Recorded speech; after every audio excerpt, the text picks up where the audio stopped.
اعوذ باللہ من الشیطان الرجیم، بسم اللہ الرحمن الرحیم، وصلی اللہ علیہ یا ولی العصر ادرکنا۔ پروردگار عالم کا شکر ہے کہ اس نے ہمیں نصیب کیا، ہمیں پہنچا دیا اس مہینے میں، اس زمانے میں کہ جس کی بشارت رسول اللہ دے کر گئے۔ ہوا شہر دعیتم الی ضیافت اللہ، یہ وہ مہینہ آ گیا جس میں تمہیں خدا کی ضیافت میں بلایا گیا۔ میزبان کون؟ جو ارحم الراحمین ہے۔ بشارت دینے والے کون؟ وہ جو رحمت للعالمین ہے۔ خادمین کون؟ جو ملائکۃ المقربین ہے۔ اور مہمان میں اور آپ، خدا کے بندے۔ اور اس الہی دسترخوان پہ پروردگار عالم نے ہمارے لیے مختلف رزق کا انتظام کیا۔ کہیں رزق قرآنی ملا، کہیں رزق اسماء الہی ملا، کہیں رزق ذکر و نماز ملا، کہیں ذکر دعا ملی۔ اور اسی دعاؤں کے رزق سے، اسی سلسلے سے ہم آج کی دعا کا آغاز کرتے ہیں کہ جہاں 11ویں دن کی دعا میں ہم پروردگار عالم سے مانگ رہے ہیں، اور مانگنے سے زیادہ ہمیں ٹارگٹس مل رہے ہیں کہ خدا بندہ ان 4 دعاؤں میں ہمیں ان 4 ٹارگٹس میں کامیابی عطا فرمانا۔ بسم اللہ الرحمن الرحیم۔ اللہم حبب الی فیہ الاحسان، خدایا اس دن احسان اور نیکی کو میرے لیے محبوب کر دے۔ وکرہ الی فیہ الفسوق والعصیان، اور فسق و فجور اور عصیان کو ناپسندیدہ کر دے۔ وحرم علی فیہ السخط والنیران، اور اس میں مجھ پر غصہ اور جہنم کو حرام قرار دے دے۔ بعونک یا غیاث المستغیثین، اپنی مدد سے اے فریاد کرنے والوں کے فریاد رس۔ روایات میں بیان ہوا ہے کہ جو شخص آج کے دن کی یہ دعا تلاوت کرے گا، اس کے اعمال نامے میں حج مقبولہ کا ثواب، ایسی حج جو رسول اللہ صلی اللہ علیہ وآلہ وسلم کے ساتھ انجام دیا گیا ہو، اور عمرہ کا ثواب جو ان کے اہل بیت اطہار علیہم السلام کے ساتھ انجام دیا گیا ہو، اس کا ثواب لکھا جائے گا۔ اور ہر حج جو نبی کے ساتھ انجام دیا جائے 70,000 حج کے برابر ہے جو غیر نبی کے ساتھ انجام دیا جاتا ہے۔ اور ہر عمرہ جو اہل بیت علیہم السلام کے ساتھ انجام دیا جائے وہ 70,000 عمرہ کے برابر ہے جو غیر اہل بیت علیہم السلام کے ساتھ انجام دیا جائے۔ دعا کی تلاوت، دعا کے پڑھنے سے ہی خداوند عالم نے ہمیں کتنے ثواب سے مالا مال کر دیا۔ پہلا فقرہ، اللہم حبب الی فیہ الاحسان، خدایا اس دن احسان اور نیکی کو میرے لیے محبوب کر دے۔ احسان کا مفہوم بہت وسیع ہے جس میں تمام نیکیاں شامل ہیں، اور انہی نیکیوں کے کرنے والے کو خدا پسند کرتا ہے، جو قرآن میں خدا نے فرمایا ہے ان اللہ یحب المحسنین، کہ خدا احسان کرنے والوں کو دوست رکھتا ہے۔ لیکن ساتھ ساتھ یہ بھی کہا ان احسنتم احسنتم لانفسکم، کہ اگر تم نیکی کرتے ہو تو تم اپنے لیے نیکی کرتے ہو، یہ تمہاری اپنی سیلف انویسٹمنٹ ہے جو تم کر رہے ہو۔ مولا علی ابن موسیٰ رضا علیہ السلام سے ایک روایات ملتی ہے کہ بنی اسرائیل میں 2 سال پے در پے شدید قحط پڑا۔ ایک روز ایک عورت نے روٹی کا ایک لقمہ اٹھایا اور اس کو اپنے منہ کے قریب لے کر آئی تاکہ اسے کھا لے۔ ایک سائل نے دروازے سے آواز دی، یا امت اللہ الجوع، اے کنیز خدا میں بھوکا ہوں۔ اس عورت نے کہا کہ میں کھاؤں اور وہ بھوکا رہے۔ اس نے وہ لقمہ بعنوان صدقہ اس سائل کو دے دیا۔ اس واقعے کے بعد وہ اپنے چھوٹے بچے کو اٹھا کر لکڑیاں کاٹنے کے لیے صحرا میں چلی گئی۔ بچے کو ایک طرف بٹھا دیا اور خود کام میں مشغول ہوئی۔ اچانک ایک بھیڑیا آیا اور اس نے اس بچے کو منہ میں دبوچ لیا اور بھاگنے لگا۔ جیسے ہی وہ عورت چیخی اور اس بھیڑیے کے پیچھے جانے لگی، خداوند تعالیٰ نے جبرائیل کو حکم دیا کہ اس بھیڑیے کے منہ سے بچے کو نجات دلاؤ اور ماں کو لوٹا دو۔ اور جب وہ بچہ ماں کی طرف پلٹ کر آیا، جبرائیل کی آواز آئی، لقمے کے بدلے لقمہ، کیا تم راضی ہو؟ یعنی ایک لقمہ دیا تو ایک لقمہ لیا۔ اس واقعے سے ان احسنتم لانفسکم کا مفہوم واضح ہو جاتا ہے کہ آج اگر ہم کسی کے ساتھ نیکی کرتے ہیں، وہ نیکی پلٹ کر ہمارے ہی کام آتی ہے۔ اور جس نیکی کا بار بار خداوند تعالیٰ نے قرآن میں ذکر کیا، یہاں تک کہ اپنے عبادت کے ساتھ جوڑ دیا، وہ والدین کے ساتھ نیکی اور احسان کرنا ہے۔ یہ احسان وہ ہے جو خدا کی خوشنودی بھی دلاتا ہے، جو گناہوں کو بخشواتا ہے، عمر میں زیادتی کا باعث ہے اور رزق میں اضافے کا سبب بنتا ہے، یہاں تک کہ موت میں آسانی کا بھی سبب بنتا ہے۔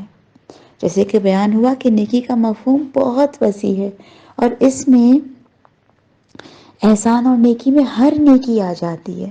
نیکی اگرچہ دعا کے ذریعے ہی کیوں نہ ہو، وہ بھی احسان ہے۔ اور بار بار ہمیں اس بات کی تاکید کی گئی کہ ایک دوسرے کو دعاؤں میں یاد رکھا کرو، یہ بھی نیکی ہے، یہ بھی احسان ہے۔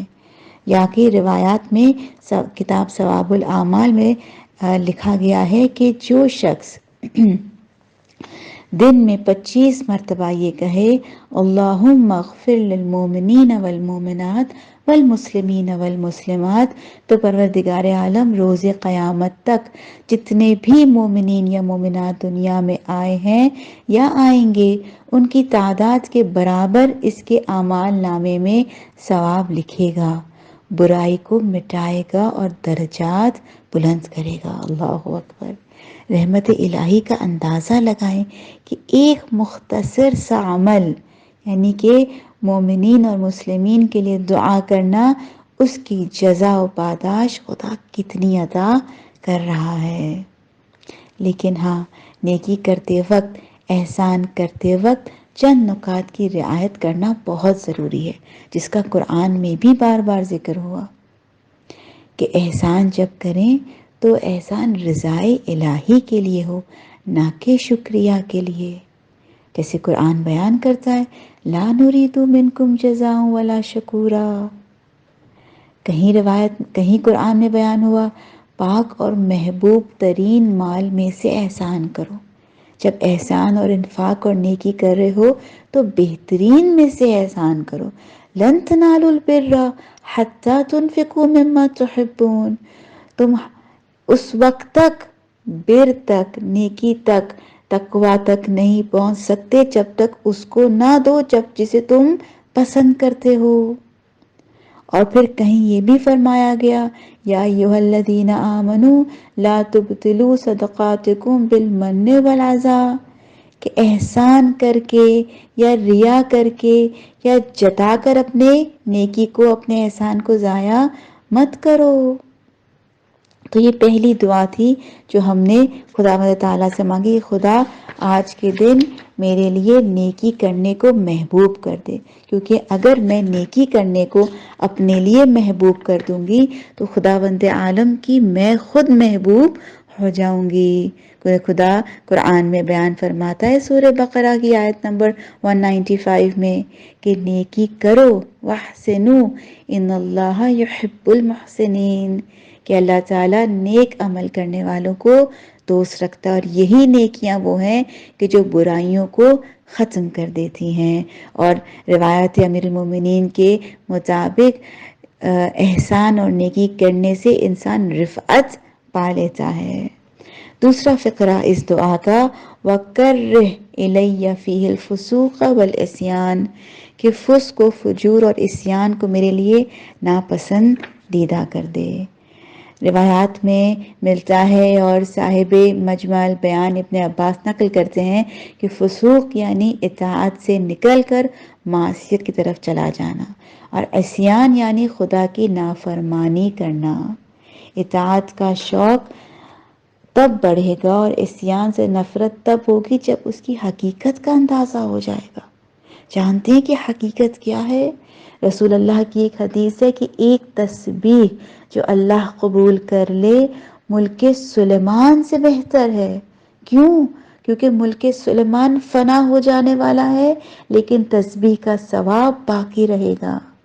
اور گناہ حقیقتاً ظلم ہے۔ ہم کہتے ہیں نا ظلم تو نفسی، اپنے پر ظلم ہے، اپنی ناقدری ہے۔ آغا حجت فرماتے تھے کہ گناہ روح کی نجاست ہے۔ جس طرح سے تم نجاست سے بھرے کپڑے کسی بابرکت جگہ پر پہن کر نہیں جاؤ گے، تمہیں اس بات کے تصور سے بھی برا لگے گا، تو یہ سوچو کہ جب تم گناہ کرتے تم اپنی روح کو نجس کر دیتے ہو۔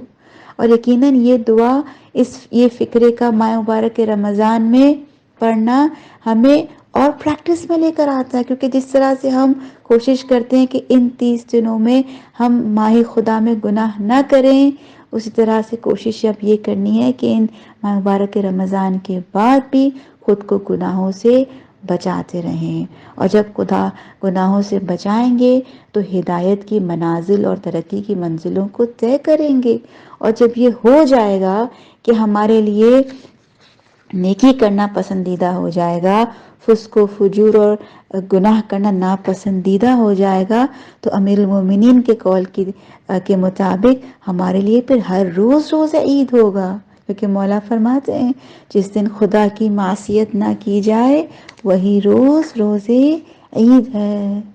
تیسرا فقرہ، وحرم علی فی السخط والنیران، آج کے دن مجھ پر غضب اور جہنم کی آگ کو حرام قرار دے دے۔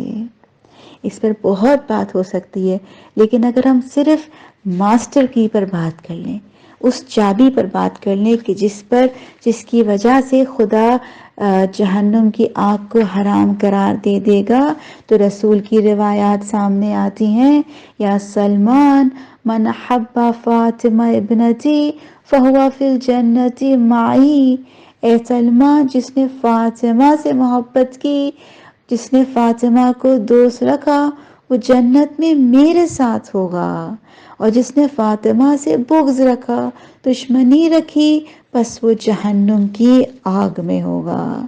تو بس اگر سخت و غضب خدا سے بچنا ہے تو فاطمہ سلام اللہ علیہا اور ان کی آل سے محبت کریں، فاطمہ کو راضی رکھیں، علی کو راضی رکھیں، کیونکہ یہی محبت و ولایت ہماری امان کا قلعہ ہے۔ یہاں تک کہ روایات شیخ صدوق کی امالی میں ملتی ہے کہ حضرت علی علیہ السلام رسول اکرم سے، اور رسول خدا جبرائیل سے، جبرائیل میکائیل سے، میکائیل اسرافیل سے، اسرافیل لوح سے، لوح قلم سے، قلم اللہ تبارک و تعالی سے یہ روایت نقل ہوئی کہ خدا نے فرمایا ولایت علی ابن ابی طالب میرا قلعہ ہے، بس جو اس میں داخل ہو گیا وہ میرے عذاب یا جہنم کی آگ سے امان میں ہوگا۔ تو بس اگر ہمیں جہنم کی آگ سے خود کو دور رکھنا ہے تو اپنے اوپر حقیقی ولایت امیر المومنین کو نافذ کرنا ہوگا۔ اور چوتھا فقرہ، بعونکا، خدا کی مدد سے ہی تمام دعائیں پوری ہوں گی۔ اے خدا تیری مدد شامل حال رہی تو میں یہ پچھلی تمام دعائیں اپنے اوپر قبول کروا سکتی ہوں۔ بعونکا یا غیاث المستغیثین، اے خدا اپنی مدد سے ان دعاؤں کو پورا فرما، اے فریاد کرنے والوں کے فریاد رس۔ خداوند عالم ہماری حاجتوں کو جو ہم نے آج طلب کی اور جتنی حاجتیں طلب کر رہے ہیں، خداوند تعالی جناب فاطمہ الزہرا سلام اللہ علیہا اور مولا کائنات کے وسیلے سے ان تمام حاجتوں کو پورا فرمائے۔ اللہم صلی علی محمد وآل محمد وعجل فرجہم اجمعین۔